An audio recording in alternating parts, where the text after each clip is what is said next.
이제 우리 박병창 이사님과 함께 오늘 시장 이야기 무척 걱정 많이 됩니다. 이사님 어서 오십시오. 어서 네, 오세요. 안녕하십니까. 네, 이렇게 걱정을 해야 되는 건가 하는 생각을 어떤 부분이 가장 걱정이 되시죠? 지금요. 예. 사람들이 걱정하는 게 제일 걱정됩니다. 맞습니다. 아니 지금 댓글창 분위기나 뭐 이런 거 네네. 보면 지금 거의 뭐 우리나라가 전쟁 난 분위기니까. 일단 유가 때문에 그렇죠. 예. 그렇죠. 네. 화면 한번 보시면요. WTI 기준으로 네. 근원물 90.9까지 갔었죠. 네, 이것 때문에 이제 가장 큰 걱정을 하는 것 같습니다. 유가가 오르는 부분은 이제 물가를 건들 거고, 그리고 전반적으로 금리 인하 그리고 유동성 시장으로 그동안에 왔었는데 그 부분에 걱정하는 것이 가장 큰 이유이다라고 보시면 될 것 같고요. 그리고 미국 시장이 지난주 금요일 날 하락이 1% 하락을 했는데 뭐 폭락했냐? 또 그런 건 아니잖아요. 네. 그럼에도 불구하고 지수 하단을 좀 방어를 해야 되는데 그렇지 못하지 않겠냐, 그러면 투매가 나오지 않겠냐, 이런 걱정을 지금 하고 있는 상황인 거고요. 그러니까 지금 이란 전쟁으로 가장 큰 걱정은 유가였는데 유가가 지난주 금요일 날 그래도 잠잠하게, 지금 화면 보시면은 전쟁 나고 나서도 그렇게 크게 움직이지 않았었어요. 그러니까 뭐 크게 걱정이 지금 없는 그런 상황인데 유가만 제어하면 네. 되지 않겠냐 싶었는데 이제 금요일 날 급등을 해버렸지 않습니까? 그러니까 이제 상당히 걱정을 하는 거고요. 이 옆에 있는 이 부분이 러시아 우크라이나 전쟁인데요. 네, 벌써 네. 한 3년 전인가. 예, 요때거든요. 그러니까 지금 그동안의 유가를 상당히 방어하면서 물가를 방어하고 있었는데 네. 이게 치어 올라가면 문제가 되지 않겠냐고 생각하는 거고요. 그럼 이때 S&P 500은 어땠을까요? 이게 2022년 초거든요. 이때 S&P 500은 이렇게 떨어졌어요. 근데 S&P 500도 이때 유가 올라가면서 아주 급락한 건 또 아니었어요. 네. 왜 그러냐면은 초기에 떨어진 부분이 있었고요. 나중에 연속적으로 추세적으로 떨어졌죠. 이거 잘 보시면 엘리어트 파동 얘기를 하는 사람들이 많고 저도 가끔 얘기하잖아요. 이게 1차 하락, 2차 하락, 3차 하락 이런 정도가 있었는데 이 후반기에 하락을 한 것은요. 금리 인상 때문에 그랬어요. 그러니까 물가와 금리 인상은 굉장히 중요한 부분이기 때문에 네. 이게 이제 요 부분은 금리 인상 부분에 더 떨어진 거고요. 이제 초창기에는 미국은 아주 급락하는 그런 상황은 좀 아니었습니다. 우리는 어땠을까요? 우리는 이게 지금 주봉이거든요. 근데 우리는 주봉으로 하니까 안 되겠더라고요. 왜 안 됐을까요? 너무 급등해갖고 차트에 왜곡 현상이 발생이 돼서 그래서 월봉으로 가져왔습니다. 예. 2022년 초에 음봉 크게 하나만 있었죠. 네. 요거예요, 요거. 그 다음에 미국하고 똑같이 2022년 1년 내내 하라고 그랬잖아요. 이제 금리 인상 시기였기 때문에 그렇습니다. 그러니까 올해 물가가 유가가 제어되고 물가가 제어되는 상황에서 그런 상황이 된다면 그러면은 이제 금리 인하를 하려고 하고 있는 상황이잖아요. 그러니까 네. 요거하고 좀 다를 것이고요. 초기에는 어떤 모습을 나타냈냐를 지금 보여드린 겁니다. 그러니까 유가가 이게 이렇게 급등하지 않은 상황에서는 큰 움직임이 없었는데 유가 급등한 부분들 때문에 시장이 내려앉은 그런 상황이 있었기 때문에 지난주 금요일 날 유가 급등으로 인해서 미국 시장 그리고 글로벌 시장이 그게 떨어지지 않겠냐는 게 첫 번째 가장 큰 이유이고요. 지금은 이제 가장 많이 얘기하는 게 이거고, 두 번째는 이제 사모대출에 대한 우려들. 네. 블랙락에서 이제 일부의 환매 요청을 해주지 않았다라는 부분들은 이제 걱정을 하는 부분들이 좀 있었고요. 그리고 또 한 가지는 지난주에 금요일 날 그 마이크론 테크놀로지가 6% 정도 하락을 했어요. 그래서 이런 부분들 때문에 좀 걱정을 좀 하고 있는 부분이 좀 있는데, 이거는 아까 그 공 기자님 잠깐 전해드렸듯이 저도 오늘 뉴스를 갖고 왔는데요. 베라루빈에 삼성전자와 SK 하이닉스 HBM4가 들어간다, 5. 네. 요게 들어간다는 내용이 나오면서 마이크론 테크놀로지가 배제되었다는 내용들이 좀 있었어요. 전에도 이런 일이 있었습니다. 전에 한 2주 전에 마이크론 테크놀로지는 배제되지 않겠냐라는, 이게 우리나라 뉴스가 아니고 월가의 뉴스가 있었습니다. 네. 그리고 나서 마이크론 테크놀로지는 급락하고 그런 적이 한 번 있었거든요. 그런데 그 이후에 마이크론 테크놀로지 CEO가 네. 야, 그렇지 않다. 아, 맞아요. 네, 기억나시죠? 그렇지 네네. 않다. 그리고 나서 다시 또 원위치하는 그런 모습을 나타냈었어요. 이번에 또 이렇게 나왔어요. 그래서 이 얘기와 함께 마이크론 테크놀로지가 더 많이 빠진 것이다라고 보여지고요. 그것이 이제 반도체 전체에 영향을 주면서 빠진 부분은 좀 아니다, 약간 다르다, 이런 설명을 좀 드려보도록 하겠습니다. 세 가지에 대해서 먼저 간략하게 말씀을 드렸고요. 지난주 한 주 동안 다우는 3%, 나스닥 1.2%, S&P 500 2% 하락했습니다. 지난주 엄청난 한 주였잖아요. 노이즈가 많이 발생되는. 네. 그런데 이 보면은 나스닥 1.2% 하락을 했다니까요. 그것도 지난주 금요일에 1.59% 하락했으니까 지난주 금요일에 하루로 이런 움직임이 나타난 거예요. 네. 그러니까 초기에는 근데 이게 이번에만 그런 게 아니고요. 과거에도 전쟁이 나는 초기에는 유가가 이거 전쟁 당기 전에 끝나면 또는 잘 방어하면 그러면 이게 막 급등하지는 않을 거야. 처음에 그렇게 얘기를 하다가 이제 좀 시간이 지나면서 그러면서 이제 이게 물리적인 확전이 더 강하게 되고 이러면서 이제는 처음에는 우려하다가 그게 현실화되면서 그러면서 유가가 급등하면서 하락하는 모습이 나타났거든요. 그래서 지금은 어떻게 얘기하냐면 이것을 이제 유가 급등에 대한 우려에서 실제로 현실화되는 과정에 지금 와 있다. 이렇게 설명을 월가에서는 많이 하더라고요. 그래서 지난주 금요일 하락을 했고 유가가 급등했고 그것 때문에 오늘 우리 시장이 걱정스럽다 이렇게 네. 얘기 좀 하고 있는 거고 그리고 야간 선물에서도 하락을 했었어요. 지난주 금요일 날에요. 그래서 오늘 하락을 막고 시작을 할 거다라고 전반적으로 보기 때문에 걱정을 많이 하는 거고요. 근데 지난주에 뭐 10% 이상씩 막 급락하고 급등하고 그랬잖아요. 네. 네, 그런 부분에서는 좀 벗어날 것이라고 생각을 좀 합니다. 그럼에도 불구하고 여전히 변동성이 시장 리스크에 있었기 때문에 그 변동성을 맞을 것이라는 이제 각오는 하고 있는 그런 상황인 네. 거죠. 근데 얼마나 클까에 대한 걱정을 하고 있는 거고요. 근데 상대적으로는 물론 5%뭐 4% 3%막 올라가고 내려가는 거는 급등락하는 거죠. 변동성이 큰 건데 우리는 10% 이상을 보고서 왔잖아요. 그래서 한 3, 4%씩 왔다 갔다 하는 부분들은 시장의 변동성을 시장이 반영하고 흡수하는 과정 속에서 일어나는 현상이 되지 않을까라는 생각을 좀 해볼 수가 있겠습니다. 네. 지난주 금요일에 미국 시장이 많이 빠졌지만 1% 이상 빠졌지만요. 금요일 역시도 아래 꼬리를 달았어요. 이렇게요. 이 보시면 제가 지난주 금요일에 참 애쓴다 이렇게 네. 좀 드렸는데요. 떨어지면 저가 매수가 들어오고 저가 매수 들어오는 부분은 여전히 있어요. 이게 시장이 그냥 막 맞고 떨어지는 시장에서 이러지 않아요. 그렇지 않고 음봉을 주고 음봉이 크게 나타나고 거래도 들고 그런 모습이 나타나는데 미국 시장은 그런 모습은 아니다. 네. 그렇게 정도 생각이 듭니다. 엔비디아 한 3% 빠졌고 샌디스크하고 마이크론 빠졌으니까 우리 시장이 영향을 받으면서 하락을 하고 주말 내에 나오는 전쟁 격화되는 뉴스도 많이 받고 유가 급등했고 그러니까 우리는 지금 다 악재를 반영하면서 시장이 시작하는 거잖아요. 근데 왜 지난 주하고 좀 다를 거라고 말씀을 드리자면 지난 주에는 그냥 뭐랄까 준비 없이 당한 거잖아요. 네. 근데 우리는 지난 한 주를 지났지 않습니까? 그 지난 한 주 동안 준비를 어느 정도 하셨어야 되는 거고 어느 정도 마음의 준비를 하던 내 포트폴리오를 관리를 하던 현금을 좀 만들던 지난주에 좀 준비가 됐지 않습니까? 네. 그래서 뭐 결론적으로 좀 말씀을 드리면 그 준비가 되어 있는 상황이라면 지금의 상황에서는 그냥 시장을 좀 지켜보고 이 구간을 지나가는 그런 시황을 가져야 되지 않을까라고 생각을 하고 있습니다. 여기 S&P 500이고요. 여기 엔비디아입니다. 엔비디아도 벗어나진 않았죠. 네. 야, 진짜 이거 언제 그만 보여주고 싶어요. 빨리 위로 올라갔으면 좋겠는데.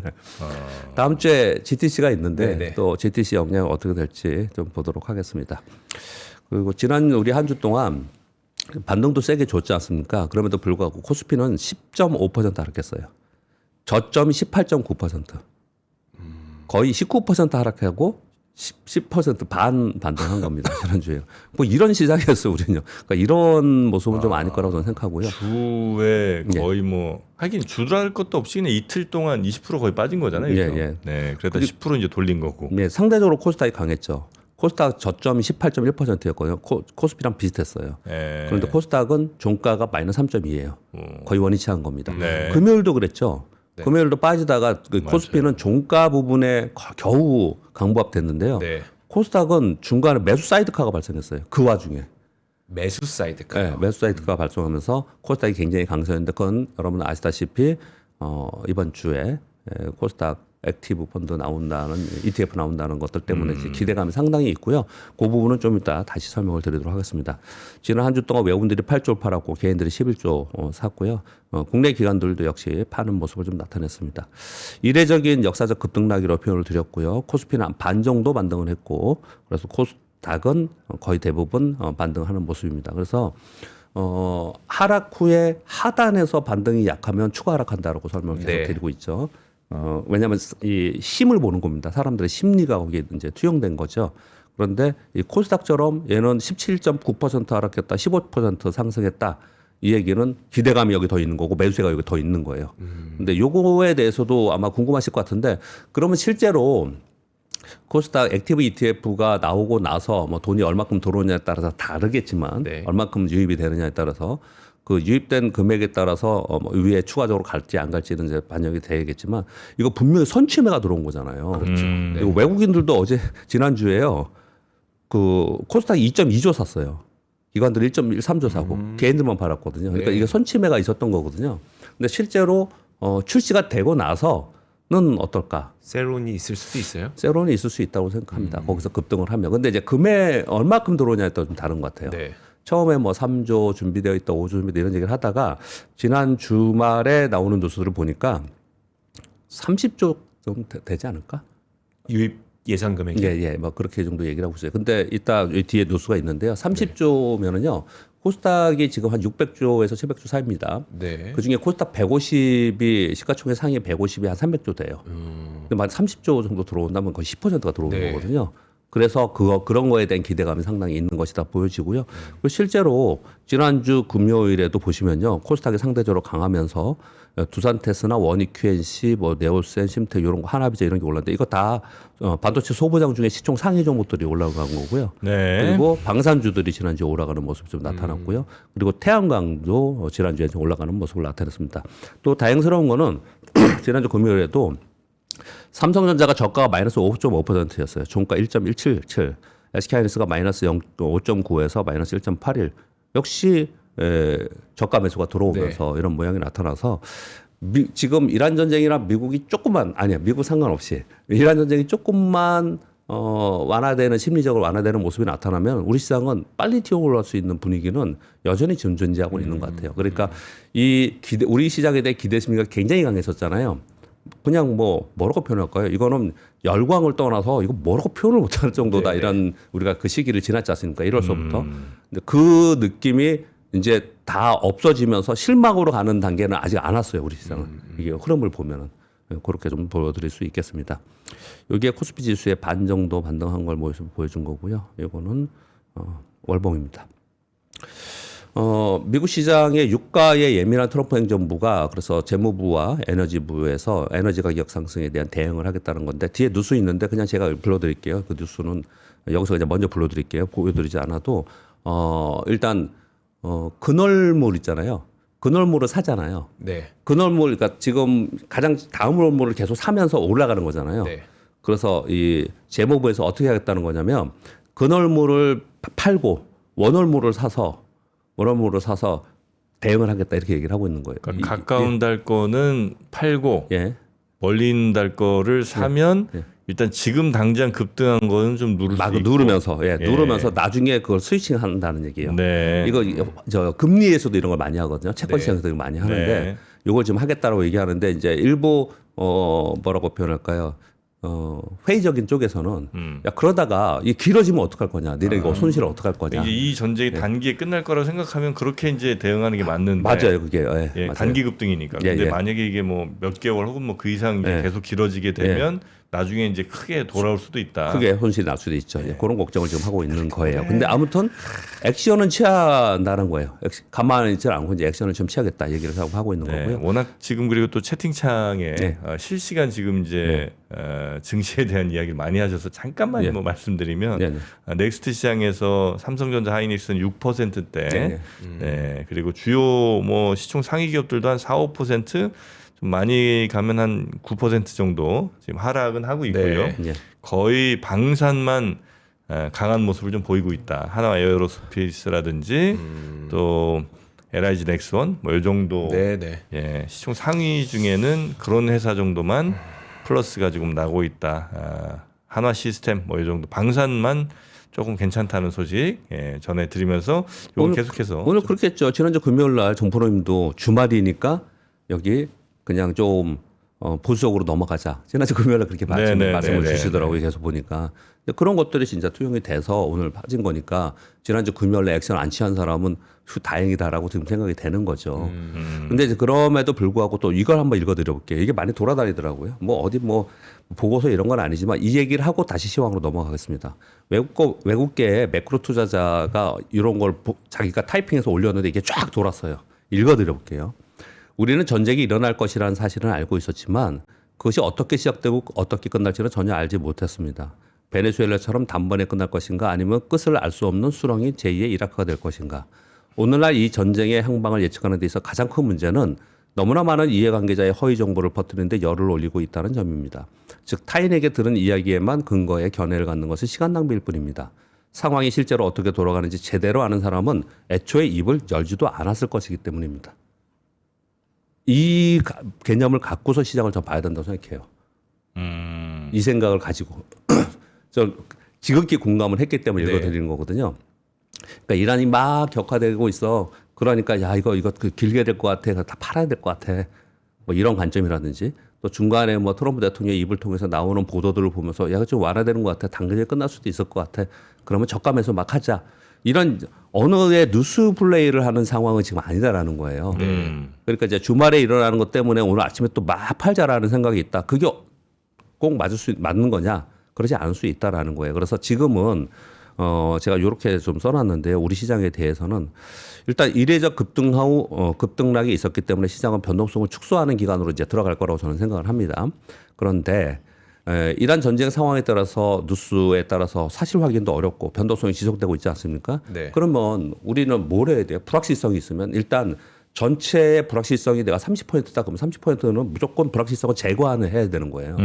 시장에서는. 네. 불확실성을 내가 어떻게 될 건지를 시나리오를 갖고 하면 안 된다고 저는 생각하거든요. 제거를 하는 게 맞아요. 그래서 이 불확실성에 대해서 지난주에 엄청난 변동성을 우리가 겪었지 않습니까?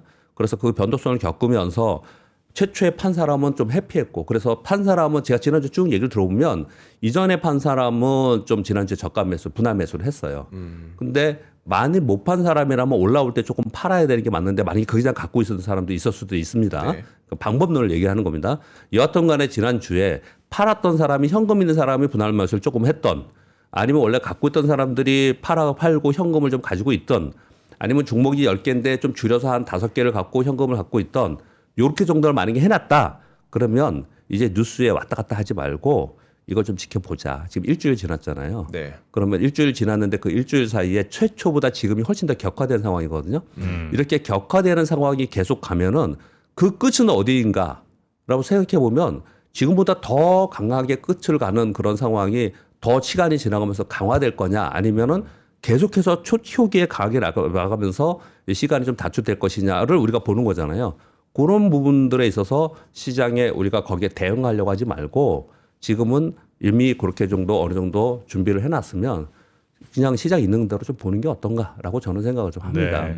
아마 여러분이 접하시는 전쟁과 관련된 여러 전망들, 네. 뭐 여러 채널들, 뭐 여러 컨텐츠들이 있긴 할 텐데 네. 그게 정말 순수하게 전쟁을 객관적으로 보고 그걸 이제 예측을 하는 건지 아니면 본인의 이해관계가 달려 있는 사람들이 본인의 희망 내지는 좀 더 악용 뭐 이런 것들을 섞어서 얘기를 하는 건지 그건 좀 구분을 좀 하셔야 되겠네요. 그죠? 구분해야 되는데 구분이 어렵잖아요. 어렵죠. 우리가 굉장히 어렵잖아요. 네. 그러니까 그것에 따라서 좋아진다 그러고 매수하고 나쁘다 그러고 매도하는 거는 지금 굉장히 어려운 상황이다. 네. 근데 그 얘기를 이 사람이 한 거예요. 근데 저는 지금 우리 주식 투자자 입장에서 그렇게 해야 된다라고 생각하고요. 내 눈으로 확인할 수 있는 것만 항상 이렇게 불확실성일 때는 내 눈으로 확인할 수 있는 것만 해야 되거든요. 내 눈으로 확인할 수 있는 건 뭘까요? 실제로 사고 파는 사람들이 수급이에요. 실제로 사고 파는 사람들의. 그래서 아랫꼬리가 있냐? 오늘 만약에 밀렸는데 밀렸다가 만약에 반등을 주는 그런 모습이 나타난다. 그러면 사람들이 패닉이 아니구나. 네. 이렇게 생각할 수 있는 거고요. 네. 그런 부분들을 해야 되는데 막연히 기다릴 수가 없기 때문에 어느 정도를 지난 한 주 동안 준비해 놓은 상황에서 해야 되는 거, 이걸 기다리는 거고 만약에 아무것도 못했다 지난주에. 네. 그럼 지금 이번 한 주에라도 그런 걸 좀 해야 된다라는 말씀을 좀 드리고 있는 것입니다. 네. 그렇게 말씀드리겠고요. 지금 미국은 일부 3호 신용펀드에 환매 요청이 있는 게 지금 걱정을 많이 하고 있는 건데 제가 보기엔 이란 전쟁보다 이게 더 중요하다고 생각을 해요. 앞으로는 이게 계속 많이 나오지 않을까 싶고 이건 뉴스가 있으니까 다시 말씀드리겠고요. 그리고 우리 시장에는 여전히 기대감이 있는 부분들은 뭐 코스닥 시장에 기대가 있는 건데 약 30조 원 규모 유입 기대를 좀 하고 있는 것 같고요. 그리고 3월 5일 기준으로 국내 ETF 순자산 규모가 373조 원이에요. 제가 매일 데일리 방송을 하잖아요. 이거 300조 원 넘었다고 한 게 얼마 안 지났어요. 연초가 얼마였었어요? 이로- 그때 연초에도 되게 예, 원초도 이렇게 높지 않았고요. 한 2월 들면서 300조 넘었다 그랬었어요. 지금 373조 원이에요. 그러니까 이런 거는 직접적인 겁니다. 이런 외부 뉴스가 아니에요. 예, 직접적인 이제 상황의 이제 수급인 거고요. 이런 게 움직일 수 우리 저변에 깔려 있다는 걸 또 감안을 해야 될 것 같고요. 또 하나는 우리 그 세계 국제지수 편입 있잖아요. 네. 이게 4월인데 이제 시간이 되고 있기 때문에 뉴스가 나오기 시작을 한 겁니다. 4월부터 단계적 편입이 되는데 이거 국고채 패시브 자금들이 들어오거든요. 이게 지금 편입이 되면은 네. 그러면 국고채 패시브 자금이 외국인들 자금이 우리나라 국고채를 산다는 얘기예요. 그럼 어떤 일이 벌어질까요? 채권 시장을 우리가 모른다 하더라도 금리가 떨어집니까? 그러면 이게 국채 가격이 매수가 들어오니까 국채 가격이 오르니까 금리 떨어지잖아요. 네. 그러면 우리가 제일 중요하게 생각하는 환율. 환율이 하향 안전한데 굉장히 도움이 됩니다. 이게 네. 굉장히 중요합니다. 그래서 4월 되면은요. 이런 것도 참고로 좀 말씀을 드리도록 하겠습니다. 그리고 이게 유가 아까 말씀을 드렸고요. 유가 상황에서 우리가 어땠나라는 거 잠깐 설명을 드린 거고요. 그리고 이제 코스닥 액티브 ETF에서 관심이 많으시잖아요. 그래서 저는 세론이 나올 수도 있다고 생각은 들어요. 워낙 급등을 했기 때문에. 그러나 관심을 어디에 가져야 되느냐를 좀 잠깐 설명을 드리겠습니다. 일단 코스닥 액티브 ETF가 왜 중요한가에 대해서 자기네들이 지금 이 두 군데서 싸우잖아요. 지금 타임폴로 사모펀드하고 네. 저기 코텍스 쪽하고 삼성자산하고 양쪽 다 지금 IR을 막 하고 있어요. 양쪽 다 자기네 자료를 좀 내놓고 있거든요. 네. 근데 오늘 자료는 이제 지금 요 뒤에 있는 자료는 타임폴리오 사모펀드에서 나온 자료를 자기네들이 직접 자료를 이렇게 내놓은 거예요. 네. 그러니까 이거 되게 중요한 겁니다. 액티브 ETF가 왜 중요하냐? 코스닥에는 영업이익 적자 비율로 보면 3년 평균으로 봤을 때 2월 27일 기준으로 했습니다. 코스피는 24%가 영업이익 적자인데 코스닥은 42%예요. 40%가 적자예요. 그러니까 코스닥에 있는 기업들이 전반적으로 다 오르는 부분에 상당히 어려웠었다라고 얘기를 하는 거고요. 두 번째, 애널리스트의 리서치 커버리 종목이 코스닥은 전체 17%밖에 안 돼. 제가 이거 자주 말씀드렸잖아요. 이거 유관기관에서 이걸 좀 해줘야 됩니다. 코스닥 종목들도 이 커버리지 하는 게 네. 많이 좀 올라가야 돼요. 이 비율이 17%뿐이 안 돼. 나머지는 이게 보고서 없이 그냥 움직이는 거예요. 그러니까 테마로 움직이는 종목이 되게 많다라는 거죠. 그리고 이게 되게 중요합니다. 이 17.2%만 커버리지 하는데 17.2% 종목들의 수익률을 코스닥 전체 지수하고 수익률 비교했더니 23.4% 포인트나 높아요. 23.4% 포인트입니다. 그러니까 네. 훨씬 높아요. 훨씬. 그러니까 커버리지한 종목들이 훨씬 더 수익률이 좋았다라는 거예요. 네. 커버리지한 종목이 당연히 더 좋은 기업들을 커버리지하니까 뭐 아무래도 그렇겠죠. 훨씬 더 네. 올라간 거예요. 그렇다 하더라도 코스닥 시장은 이런 양극화가 훨씬 더 심하게 있었다라는 걸 얘기를 하고 있는 거예요. 그러면서 코스닥 150 구성 종목들의 시가총액 합산이 306조 원 정도 되는데 전체에 약 한 50% 됩니다. 코스닥 전체에. 그리고 상위 20개 종목의 시가총액 합조가 150개예요. 150조예요. 네. 그러니까 코스닥 150 안에 있는 종목들이 움직이는 이유가 있고 그들 안에서 찾고 그들 안에서 거의 대부분의 70%를 담을 거고요. 나머지 30%를 액티브로 할 건데 그러면 우리 이런 생각이 들지 않으세요? 야, 이거 그러면은 이 지수에 편입되는 종목을 어떤 걸 넣냐 빼느냐를 하는 위원회가 있을 거 아니에요. 네. 자체 자기네들이. 네. 야, 이 종목을 미리 알면 대박이겠네. 그렇잖아요. 네. 그러면 이미 코스닥 150의 시총 상위에 있는 소부장하고 제약바이오하고 2차 전지하고 지난주 2차 전지 오르는 게 무슨 특별한 이유가 있는 것보다도 저는 수급에 의해서 움직였다고 생각하거든요. 이런 거는 이제 누구나 다 알고 기관들이 선침에 막 들어갔어요 이미. 근데 여기에 들어가냐 안 들어가냐는 그 중간선에 있는 어떤 종목들이 들어가면 진짜 주가가 세겠죠. 그렇죠. 그런 고민들을 많이 할 거 아니에요. 네. 그런 것에 대해서 이 타임폴리오에서 이렇게 써줬어요. 자기네들이 어떻게 선별하는가를. 거기다가 자기네들이 이거 써줬습니다. 스텝 1, 2, 3를 해서 투자 국면 진단 해서 정책 자금이 들어오느냐, 수급 확산이 되느냐, 시황에 대해서 이런 얘기들을 하고 섹터랄 때 정책 섹터 정책별로 정책적으로 수혜가 강도가 있는 섹터냐, 아니면 실적 개선이 있는 거냐, 이런 걸 가지고 하고 그 다음에 이익 추정치가 높아지는 거, 그리고 수급이 좋은 거, 그리고 요 특이한 게 이런 게 있어요. 공매도 잔고가 있는데 네. 공매도 잔고가 낮은 게 좋다는 거 썼을까요? 높은 게 좋은 거 썼을까요? 왠지 높은 거. 높은 거가 썼어요. 여기. 쇼커버 기대한다. 뭐 예. 이러면서. 높은 거. 공매도 잔고가 이런 좋은 기업인데 공매도 잔고가 높은 거. 좋은 기업인데 여기 공매도가 높다. 스테이트 1, 2, 3잖아요. 아, 네네. 1, 2, 3잖아요. 그리고 그러네요. 정책에서 국민성장 펀드나 이런 데서 들어올 수 있는 거, 이런 것들에 대해서 순서대로 해서 자기네들이 회의를 해서 종목을 고른다. 이렇게 해놨거든요. 지금 아침이니까 제가 그냥 빨리 읽었는데요. 네. 여러분들이 한번 요거를 좀 고민해 보세요. 심지어 여러분들이 지금 뭐 챗GPT나 아니면 제미나이를 요즘에 많이 쓰신다고 그러더라고요. 네. 이렇게 이런 걸 넣고 질문해 보세요. 이렇게 그냥 이 회사가 어디냐? 예, 한번 해보세요. 그냥 그럼 이제 요 액티브 ETF가 어디로 들어올지를 우리가 예상할 수도 있다는 거죠. 지금 현재 상황이고 또 시간이 지나면 또 바뀌고 하겠죠. 이거 넣고 네. 빼고 하는 거니까 그럴 수 있겠죠. 근데 그 가이드라인을 이렇게 얘기를 했어요. 그래서 요거를 지금 일부러 캡처해서 가져왔습니다. 네. 삼성자산도 요즘에 IR을 하면서 이런 얘기들 많이 하고 있거든요. 네. 그렇게 보시면 좀 될 것 같습니다. 코스닥 시장에 관심이 많고 상대적으로 셌는데 그 부분에 대해서 추가 설명을 드린 거고요. 근데 워낙에 급등한 종목이 많아요. 시장이 급락하는데도. 예. 그래서 새로운 가능성은 좀 있다라는 것도 염두는 좀 해야 될 것 같습니다.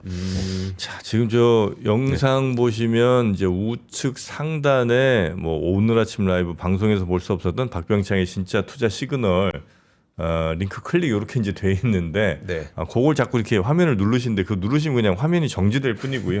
그건 이제 링크가 거기에 있는 건 아니고 저희 뭐 영상 아래에 더보기에 링크가 있고 그다음에 이제 요 댓글에도 보면 저희가 아마 우리 박병창 이사님이 혹은 저 이선엽 부장님 이런 분들의 단독 실전 투자 분석 강의 같은 게 있는데 이제 네. 그거 이제 보실 수 있는 그 링크가 있는 겁니다. 그 영상 아래에 더보기를 딱 누르시면 그 밑에 뭐 저희가 판매했던 거 앙트러프러너십 이런 것들 다 있거든요. 그 맨 아래에 혼돈의 주식시장 결과로 증명된 뭐 클래스의 차이가 수익의 차이 박병창 이선엽의 단독 강의 바로 아래 링크가 있습니다. 그거 네, 누르시면 네. 들어가실 수 있습니다. 네. 뭐 저도 부연 설명 잠깐 드리면요. 뭐 길게 하지는 않겠고요. 네. 홍보나 이런 부분보다도요. 우리 3프로에서 예전부터 작년 여름 이후에 계속 우리도 이런 부분들을 좀 서비스해야 되지 않겠냐라는 얘기를 계속 했었어요. 네. 지금 워낙 여러분들은 이제 이런저런 곳에서 많이 듣고 계시지 않습니까? 그리고 고가의 유료도 굉장히 많고. 네, 네, 네. 근데 우리 3프로에서는 고가 정책하면 안 된다고 뭐 김프로님이 워낙 그렇게 얘기를 하시고 있는 상황인 거고요.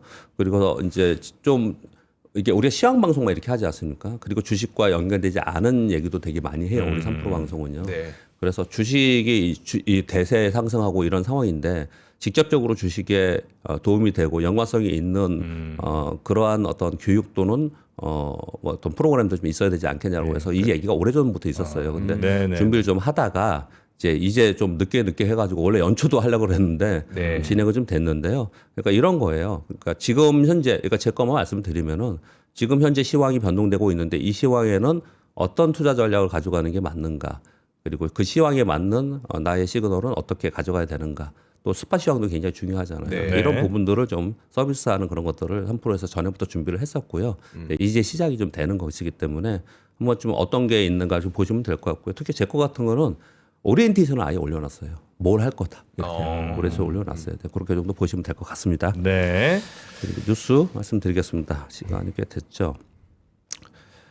이런 상황 아까 뭐 이러한 뉴스 뭐 다 믿고 이거에 따라가면 안 된다. 뭐 이렇게 얘기를 드렸지만 그래도 잠깐 간단히 뭐 이렇게 말씀을 좀 드리면 트럼프 대통령은 이란 봐라 이웃 국가들에 사과하면서 공격하지 않을 것이라고 하지 않았냐. 그래서 우리가 이기고 있다. 이란은 평화 중재를 시작했지만 그러나 무조건 항복 외에는 협상이 없다. 이런 표현을 썼어요. 근데 이란 외무장관은 이란에 미국이 휴전 요청한 적 없다. 후계자 선출 간섭하지 말라. 그리고 오늘 아침 속보로 다 나오고 있습니다. 이미 이렇게 생각을 하고 있었지만 이 공식 발표를 한 겁니다. 이 지도자 회의에서 네. 차기 후계자로 차남인 모스타바를 선출을 공식적으로 발표를 해서 이게 악재가 더 있는 거죠. 그렇죠. 지난주에도 이게 할 때 아침에 이거를 속보라고 정프로님이 전해주신 적이 있었거든요. 네. 그때도 이게 악재라고 우리가 했었는데 이번에 공식 발표예요. 그래서 훨씬 더 강하게 저항 또는 전쟁이 되지 않겠냐 이런 얘기를 하고 있는 거고 트럼프 대통령은 미국의 승인 없이 차기 수혜자 불가하다 이런 얘기를 좀 하고 있는 상황인 거고요. 이란의 대통령은 미국이 요구하는 무조건 항복은 그들이 무덤까지 가져야 될 헛된 꿈이다. 그러면서 강대강이 계속 되고 있는 상황인 거고요. 토요일 날 여러분 이런 이제 주식하시는 분들이 이제 피곤했죠. 이걸 이 뉴스를 계속 보고 있어야 되니까. 네. 근데 이제 토요일 날 트럼프 대통령이 뭐라 그랬냐면은 지난 일주일보다 가장 강력한 공격을 요번에 할 것이다라고 했었거든요. 네. 그러면서 엄청난 공격을 했어요. 지난 주말에. 그러니까 테헤란 쪽에도 뭐 엄청 예, 때린 것 엄청나게 같더라고요. 공격을 했거든요. 예. 그래서 그 결과가 이제 서서히 좀 나올 수 있을 것 같아요.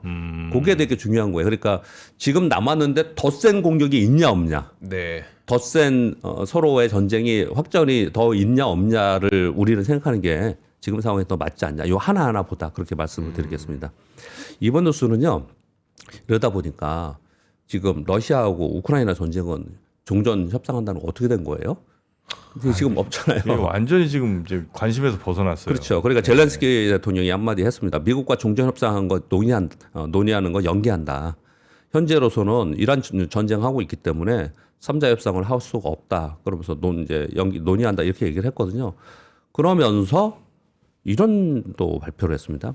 미국의 요청에 따라서 이란의 드론 공격에 대응하기 위해서 중동의 전문가와 지원 병력을 파견할 것이다. 참 자기네 전쟁하면서도 또 네. 여기 우크라이나가 드론도 세잖아요. 그렇죠. 네. 그런 기술 있잖아요. 이걸 가지고 미국을 지원한다 이런 얘기들을 좀 하고 있는 것 같아요. 뭐 자국의 이익을 위해서 이렇게 하는 부분이 좀 있겠죠. 근데 또 요 뉴스를 보면서 요즘의 상황을 보면서 걱정거리 하나 또 있겠죠. 뭐냐면 러시아는요 유가가 올라간 상태에서 늘 전쟁을 벌였어요. 늘 자신감을 가졌어요. 네. 그러니까 유가가 떨어진 상태에서는 그런 상황에서는 저유가 상태에서는 그러지 않았거든요. 그런데 지금 유가가 또 오르잖아요. 네. 그러면 가만히 있다가 트럼프 대통령이 러시아를 도와준 꼴이 지금 돼버리고 있는 상황이에요. 지금 상황이. 근데 여러모로 봐서 이거 진짜 빨리 끝나야 돼요. 우리 주식하는 사람 입장이 봐도 물론 인도적으로도 그렇고 다 그렇지만 우리 주식사의 입장에 볼 때 이거 길어지면은 그러면은 이거 미국 어떻게 하려고 하는가라는 생각들이 되게 많이 들어요. 네. 제가 미국 걱정하는 게 아니고요. 미국이 어려워지면은 우리 시장에 영향을 받기 때문에 그런 네. 생각이 듭니다. 그래서 이게 단기적으로 끝날 거냐 안 거냐가 처음에 시작하자부터 그 얘기를 계속 하는 거잖아요. 지금 뭐 그런 논의를 좀 하고 있다. 말씀을 드리겠습니다. 네. 그리고 아까 말씀드린 유가에 예민한 트럼프 행정부가 근월물을 매도하고 원화물을 매수한다 그러는데 실제 원유 수급은 수급 상황에 따라서 좀 바뀐다 이렇게 얘기했는데 또 한 가지 나온 게 그겁니다. 원유 비축률을 이제 풀어서 유가 상승을 좀 잡으려고 하지 않을까. 그런데 유가가 오르는 부분은 저의 생각은 유가가 오르는 부분에 지금 트럼프 대통령은 지금 유가가 중요하지 않아 전쟁이 더 중요해. 이러면서 지난주에 막 급등한 거예요. 그 말 한마디 그렇게 급등하고 막 그랬거든요. 네. 왜냐? 유가가 진짜 수급에 의해서 올라가는 부분도 있지만 다 이런 모든 것에는 수급이에요, 수급. 네. 수급. 유가를 빨리 또 사재기하고 뭐 이러면 올라가는 거잖아요. 근데 이런 상황이 좀 된 거거든요. 그러니까 거기에 그놈으로 매도한다라고 지금 얘기를 하고 있는 거거든요. 그런데 이런 상황 속에서 유가가 만약에 조금이라도 뭐 이게 이제 지난주 금요일 하루 올랐잖아요. 근데 이게 뭐 그냥 이번 주에 피크 치고 내려갔다. 이런 거는 시장에 영향 없을 거예요. 다시 원위치 할 겁니다. 그런데 이게 1주 지나고 2주 지나고 뭐 이런 식으로 움직였다. 네. 유가가 그러면 곧바로 국채 수익률이 오를 거예요. 그럼 10년 만기 국채 수익률이 오르면은 트럼프 대통령이 어떻게 할지 정말 두고 볼 일이에요. 그 굉장히 예민하거든요. 그 부분에 대해서. 네. 그래서 트럼프 대통령의 생각으로 우리가 들어가 보면 이거는 아주 골치 아플 거예요. 유가 오르면서 10년 만기 국채 수익률이 올라가는 부분은 굉장히 예민하게 지금 보고 있을 겁니다. 그래서 그 전에 이거를 제어하려는 노력을 아마도 강력하게 하지 않을까라는 정도까지만 이 흐름을 보면 되지 않을까라고 저는 생각합니다. 그 4번 뉴스가 이거보다 더 중요하다라고 지금 원래가에서 맨날 얘기하는 건데요. 제가 블루아울 얘기 이렇게 설명드렸어요. 뉴스로요. 네. 그다음 블랙스톤도 말씀드렸습니다. 이게 블루아울이나 블랙스톤이나 블랙로의 전체 펀드에서 그런 문제가 발생됐다는 게 아니고 그중에 일부 펀드 중에 어떤 게 환매 요청이 생겼는데 그 환매 요청에 받아들이지 못했기 때문에 일부 환매에 대해서 환매 중단 사태가 일어났고 그리고 자산 매각 등을 하면서 그 환매에 대응하고 있다. 이렇게 얘기하고 있는 거거든요. 근데 왜 시장이 더 걱정을 했냐. 블랙록이에요, 블랙록. 블랙록은 조금 네. 다르죠. 블루아울까지는 그럴 수 있죠. 치는데. 이게 블루라고 얘기하다 블랙스톤 이거 걱정이다 그랬는데 블랙록까지 지금 와 있는 상황이거든요.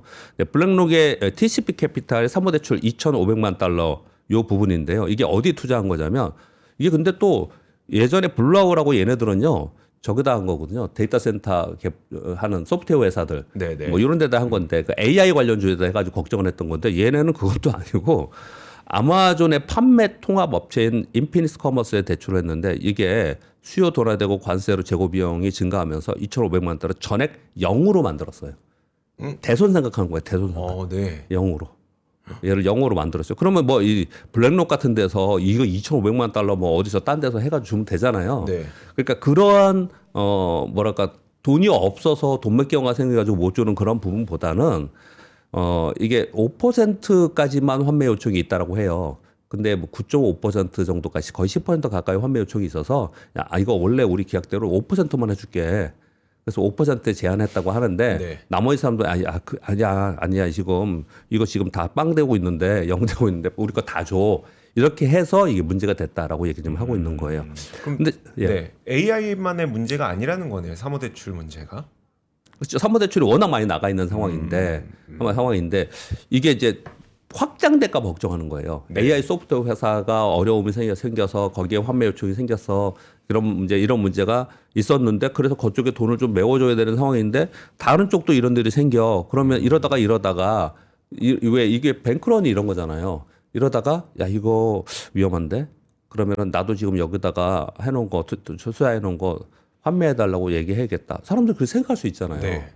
그래서 너도 나도 그런 일이 생기면 이 바야흐로 그게 터지는 거예요. 이거는 이 전쟁은요. 우리 우크라이나 전쟁도 보고 다른 전쟁 다 봤잖아요. 네. 전쟁은 시간이 지나면요. 다시 시장은 다시 올라와요. 근데 이거는요. 이거는 시스템 리스크가 될 수 있는 요인이에요. 네. 그래서 월가에서는 사실 이걸 더 걱정을 많이 하고 있다라는 걸 말씀을 드리고 있는 거고 이 뉴스는 계속해서 업데이트되면서 새로운 게 나오면 제가 계속 업데이트해서 말씀을 좀 드릴 거예요. 이게 지금 보면요. 블랙락에 있긴 하지만 은행 얘기 지금 없죠.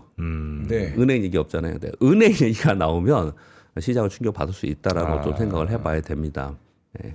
그런 뉴스가 지금 걱정거리다 이렇게 말씀을 드리고요. 오라클이 수천 명 감원하고 있다. 이것도 비슷한 내용이에요. 뭐냐면 현재 투자하고 있는 대규모 데이터 센터의 투자 회수 시점은 2030년 정도인데 대규모로 데이터 센터 투자하고 있으니 현금 압박이 있잖아요. 그리고 또 AI로 인해서 또 어떤 직구는 필요 없지 않습니까? 네. 그러면서 구조조정을 좀 하고 있는 상황이다라고 얘기를 하고 있고요. 그리고 오픈 AI가 오라클하고 같이 텍사스 에블린의 AI 데이터 센터 확장했던 것을 포기한다라는 발표도 있었습니다. 그래서 보니까 야, 안 좋구나. 이쪽도 여전히 걱정을 많이 하고 있구나. 여태까지 우리가 1월 달부터 2월 달까지 계속 걱정한 건 이거였고 그래서 이쪽 종목들이 많이 빠졌고 그래서 상대적으로 미국이 약했잖아요. 네. 근데 거기 전쟁이 일어났단 말이에요. 그럼 전쟁이 일어나면서 물가가 오르면서 국제 수익률이 오르고 금리가 오를 건데 금리가 오르면은 더더욱 이거는 지금 가속화될 가능성이 있기 때문에 요즘에 이 뉴스가 나오는 거예요. 저희가 우리나라는 그래도 좀 괜찮다고 생각을 했던 게 예. 오픈 AI랑 오라클이 저러든 말든 결국은 하이퍼스케일러들이 지금 한 6,500억 달러 정도를 예. 올해 데이터 센터에 쏘아다 부을 거니까 우리는 예. 문제 없을 거야라고 예, 예. 생각을 했는데 예. 이런 계획도 사실 이번 전쟁이라든지 아니면 유가 상승 때문에 틀어질 수 있는 거예요. 틀어질 수 있다라는 우려를 하는 거죠. 틀어질 수 있으면 우리도 이제 우리가 생각하는 고점론이 가까워지는 거잖아요. 이게 네. 그런 거잖아요. 근데 많은 사람들이 여전히 그건 틀어지지 않을 거다. 왜냐하면 여기서 물러서면 죽는다. 이 빅테크들이 이 네. 경쟁에서. 그래서 뒤로 물러서지 않을 거다라는 얘기를 계속 하고 있는 거거든요. 근데 이 노이즈가 계속 있었는데 전쟁까지 난 상황이니까 아주 복잡해진 거지 않습니까? 네. 자, 여기까지 제가 좀 부정적인 이 뉴스들이 상당히 요즘에 많이 나오고 있잖아요. 이런 뉴스들이 나오는 상황에서 여기까지 해놓고 뉴스도 있지만 잠깐 우리 생각을 해보자고요.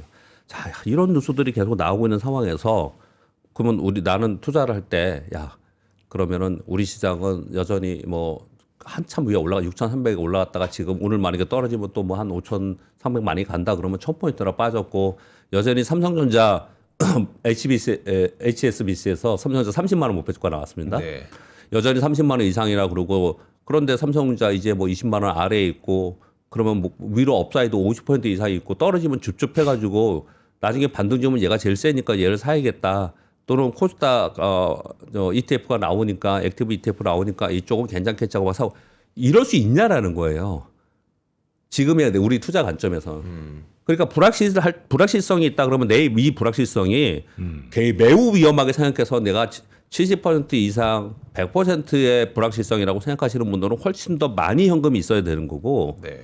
그렇지 않고 자 이거는 내가 기간이 지나가면은 이게 다시 또 그 시점을 보면서 내가 다시 사야 되라고 생각한다면은 뭐 한 30% 40%를 현금을 가지고서 이걸 지켜보고 있는 거고 그리고 가지고 있는 종목들은 가지치기를 해서 좀 그럼 기억나시죠? 제가 뭐라고 했어요? 음식점에는 시그니처에 있는 메뉴가 많으면 안 된다고요. 메뉴가 그렇죠, 많으면 안 그렇죠. 되고 네. 그 몇 개 종목만 딱 지고서 현금 들고서 이걸 좀 지켜봐야 되는 상황이 지금이지 여기서 내가 막 해석을 해서 야 니들이 그렇게 얘기하지만 나는 니들이 뭘 알아. 내가 생각할 땐 단기전이야. 그래서 난 저값에서 막 들어갈 거야. 또는 야 이거 장기적으로 안 끝나. 이거 이러다가 시스템 위기까지 갈 수 있어. 이거 다 팔아야 돼. 이제부터 폭락할 수 있어. 이런 어떤 극단적인 걸 취하지 말라는 말씀을 드리고 싶은 거예요. 지금은 불확실성이기 때문에 그렇게 설명을 드리겠고요. 네. 6번 뉴스는 정부에서 태양광 풍력 중심으로 탄소 중립과 에너지 안보 달성한다는 게 지난주 금요일에 나오면서 지난주에 태양광 주식이 그 와중에 급등했습니다. 근데 이거는요. 정부에서 발표한 내용도 정책적 수혜. 아까 그 왜 타임폴리오에도 정책적 수혜가 되게 중요하죠. 네. 정책적 수혜가 있는 종목으로 우리는 투자를 해야 돼요. 근데 왜냐하면 정책 사이클이라는 게 있는 거예요. 기술 혁신 사이클이라는 게 있는 거고. 그래서 이 정책에 따라서 하는 건 분명히 맞지만 이번 전쟁으로 인해서 이 재생 에너지는 다시 부각될 가능성이 높다라고 저는 또 생각이 들어요. 당장 네. 데이터 센터 하는데 전력 에너지 니들 보고 알아서 하라 그랬는데 언제 거기다가 합니까? 언제 해요? 근데 이 태양광은 그동안에 오랫동안 해와가지고 이게 굉장히 빠르게 할 수 있는 거예요. 그래서 태양광이 좋아지면서 ESS가 좋아질 가능성이 되게 높아요. 그래서 ESS 종목 중에 이번에 코스닥에 있는 종목들 이런 종목들은 사실 보면 상당히 강합니다. 그러니까 이 안에서 그런 것들을 찾는 거죠. 굉장히 슬림화되는 겁니다. 그리고 두산에너빌리티가 그 SMR 관련돼 가지고 공급 계약이 있고 뭐 곧 이제 테라파워랑 이제 곧 공장 건설이 된다 이런 뉴스가 지난주에 간간히 있었는데요. 미국 기업이라고만 표현이 좀 되어 있고요. 해당 기업이 건설한 데이터 센터에 380메가와트급 카스터민 7기 발전기 공급 계약 체결했다고 하고 있고요. 이것도 보시면 보세요. 2029년 5월부터 한 개씩 순차 공급한다 그러잖아요. 네. 그 제가 보기에는 풍력은 워낙에 좀 예전부터 그랬어요. 우리나라도 태양광 풍력이 같이 원래 움직였었거든요. 예. 근데 풍력은 올라가다가 힘없이 밀렸었어요. 태양광은 좀 있었고. 왜 그랬냐면은 야, 우리나라에서 그렇게 풍력이 되는 거야? 뭐 이런 회의론이 있었는데 나중에 풍력이 급등했던 건 왜 그랬냐면 유럽과 미국에서 풍력을 밀면서 그때 급등했어요. 네. 우리 거기 그 기자재라 납품하는 부품 납품하는 회사가 많았기 때문에 좋았거든요. 네. 근데 지금 상황은 그래서 지금도 풍력보다는 태양광을 더 우선으로 하는 게 맞아요. 우리나라도 그렇고요. 그래서 요거는 시장에서 이 와중에도 상대적으로 좀 슬림화된 테마가 좀 되고 있다라고 설명을 드릴 수가 있겠습니다. 그리고 엔비디아 GTC 다음 주에 하는데요. 현대차 그룹의 미국 로보택시 자회사 모셔널이 참가한다고 합니다. 그래서 단순 완성차에서 소프트웨어와 로봇 수축을 한 피지컬 AI 기업으로 어떤 얘기를 하는지 요거 좀 보자라는 얘기가 있었고요. 그리고 요게 이제 호재성 뉴스라고 아까 공 기자님 전해주시더라고요. 이게 계속 살살 뉴스가 있었습니다. 아까 제가 마이크로테크놀로지 주가 하락한 것 때문에 설명을 드렸습니다. 3월 16일 날 GTC 2015 했을 때 배라루 의미를 공개할 건데 이게 이제 사전에 이제 얘기들이 좀 흘러나오는 거죠. 그래서 마이크로테크놀로지는 저사양만으로 들어가는 걸로 제한하고 삼성전자, SK하이닉스의 HM4가 단독으로 납품이 될 것이다라는 게 이제 많이 지금 거의 공식적으로 돌아다니고 있는 상황에 있습니다. 네, 이런 상황 속에서 HSBC에서 삼성전자 목표 주가를 30만 원 올렸는데 요 뒤에 내용도 중요합니다. 메모리 가격이 추가로 인상될 것이라고 하면서 D램은요. 슈퍼사이클 D램 가격이요. 슈퍼사이클의 중간 지점에 와 있다라고 여기 평가하네요. 그리고 낸드는 다음 촉매제가 될 거다라고 좀 평가를 좀 하고 있습니다. 네. 그래서 요 내용도 조금 살펴보시기 바랍니다. 이사님이 그런 말씀 좀 하셨었잖아요. 이게 보고서 내놓는 거 보면 얘네 물량 떠넘기려고 상향 예전에? 리포트, 예전에. 그런 리포트들도 있다. 이런 그런 리포트의 느낌은 아닌 거죠. 이거는 아닌 것 같고요. 지금 나오는 건 뭐 그런 건 아닌 것 그런 건 같고. 아닌 것 같고요. 네. 이들이 이제 막 좋은 리포트 막 내면서 자기들은 매도하는 그런 경우가 좀 있거든요. 네네. 근데 제가 보기엔 그거는 아닌 것 같고, 근데 약간의 의심은 이런 건 있어요. 우리 시장은 계속 좋다고 그러고 7천 간다고 8천 간다고 막 그러잖아요. 네. 그거는 시장의 매수를 유발하거나 아니면 시장을 좀 안정화시키려고 하는 워딩이 좀 있지 않을까? 라는 생각은 좀 듭니다. 예, 그런 거. 그 외국계 증권사들에서 막 너무 네. 좋게 예, 수치들 내놓는 거. 예, 우리도 그렇게 좋게 안 봐요. 예. 근데 외국에서 그렇게 계속 얘기하는 부분으로는 다소 그런 부분이 좀 있는 것 같다. 말씀드리겠고요. 네. 10번, 11번 뉴스는 둘 다 2차 전지 관련 뉴스입니다. 유럽연합에서 유럽산 배터리를 달아야지 보조금 지급을 하겠다라는 내용이 뭐냐면 전기차 배터리 태양광 등 친환경 산업 경쟁력을 강화하기 위한 산업 가속화법 초안을 발표했습니다. 내용은 미국하고 비슷해요. 뭐 공공조달과 보조금 등을 받으려면 유럽 원산지와 저탄소 기준을 적용해서 전략산업을 역내 생산해야 된다는 거예요. 그래서 전기차 부품의 70% 그리고 차량은 EU 내에서 조립해야 된다. 그 배터리 쪽에서는 셀, 모듈팩, 양극재, 분리막 배터리 관리 시스템을 핵심 부품 가운데 최소 3개 이상이 유럽 내에서 생산되어야지 보조금을 지급하겠다. 이게 지금 초안 발표했거든요. 이게 나올 수 있거든요. 주식시장은 먼저 반영하잖아요. 네. 우리한테는 왜 중요할까요? 우리나라가 유럽에 많이 가 있습니다. 공장들 많이 예, 들어가 우리 공장 있잖아요. 3사가 다 유럽에 가 있어요. 지금. 예. 유럽에 가 있어요. 그래서 상대적으로 좀 기대를 해보자라는 얘기를 하고 있고요. 그리고 인터배터리 지금 개막합니다. 인터배터리 개막하는데 거기서 삼성 SDI가 이런 건 좀 중요해서 하나를 가져왔습니다. 이 종목을 얘기하는 것보다도요. AI로 화재를 원천 차단할 수 있는 소프트웨어를 공개한다. 충분히 이런 것들 나올 것 같아요. 그렇죠? 네. 그래서 삼성 배터리 인텔리전스라는 이름인데요. 이런 걸 좀 공개한다고 얘기를 하고 있습니다. 지금 코스타 액티브 ETF 때문에 사실은 이쪽은 뭐 뉴스 없어도 좀 매수가 들어오고 있는 상황이에요. 2차 전지는. 근데 이제 가장 그래서 사람들이 지금 선호하고 안전하다고 생각하는 쪽은 어디냐면은 반도체가 아직까지 업사이클에 있는 거잖아요. 네. 그리고 증설 사이클로 넘어갔잖아요. 근데 코스닥에 보면 시가총액 여전히 맨 위에 상단에 있는 1, 2위는 바이오와 2차 전지거든요. 네. 그런데 그 밑으로 소부장이 있어요. 네, 그래서 네, 그 밑으로 있는 소부장이 얘네는 실적도 따라오면서 요번에 수급도 되기 때문에 얘들이 올라오면서 전에처럼 이 소부장이 시총 위로 쭉 올라오는 현상이 될 가능성에 대해서 얘기를 많이 합니다. 그래서 그런 부분에 대해서 참고를 좀 하실 필요가 있을 것 같습니다. 네. 자, 오늘 시장에서 참고하셔야 될, 그래도 알고 가셔야 될 만한 뉴스들까지 네. 우리 박병창 이사님께서 정리를 해 주셨고요. 이번 주도 아마 이사님을 아침마다 기다리는 분들이 굉장히 많을 것 같습니다. 많이 불안하시니까. 그렇죠. 네, 그래서 네. 이사님께서 이렇게 시장 상황들 그리고 참고해야 될 만한 뉴스들까지 이번 주도 잘 부탁드리도록 하겠습니다. 고맙습니다. 감사합니다. 네.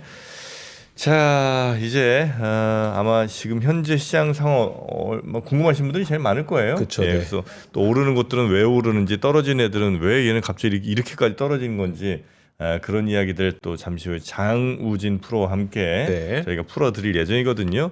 예, 시장 상황들 저희와 함께 쭉 개장 시황 함께 해주시면 되겠고요. 오늘이군요. 앙트로프러너십 칼리지 얼리버드 오늘 자정에 마감이 됩니다. 네, 마감이 되니까 네. 혹시 생각이 있으셨던 분들은 일단 오늘까지는 신청하시는 게 여러분이 신청하시는 가장 좋은 조건으로 네. 만나실 수 있는 기회라는 거. 새로 창업을 하셨거나 아니면 창업을 하면서 어려움을 많이 좀 겪으셨거나 창업을 했지만 어떻게 앞으로 가야 될지 영 길을 좀 못 찾을 때 이럴 때 꼭 한번 앙트로프러너십에서 먼저 그 길을 건너간 선배들을 만나보시고 네. 예, 같이 이야기 나눠보시면 좋을 것 같네요.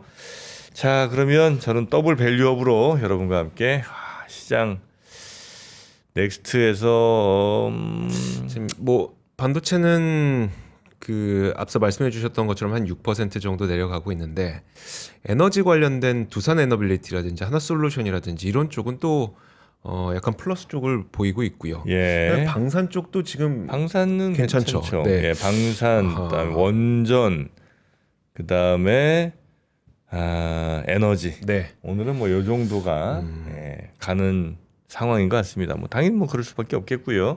대신 이제 다른 종목들 큰 종목들의 하락폭이 어느 정도에서 이제 그러니까요. 막아질까? 네. 요게 이제 제일 이슈겠죠. 저는 계속 이어서 여러분과 함께 시향 체크해 보겠습니다. 더블 밸류업 많은 시청 부탁드리겠고요. 저는 내일 오겠습니다. 오늘도 함께해 주신 여러분 고맙습니다.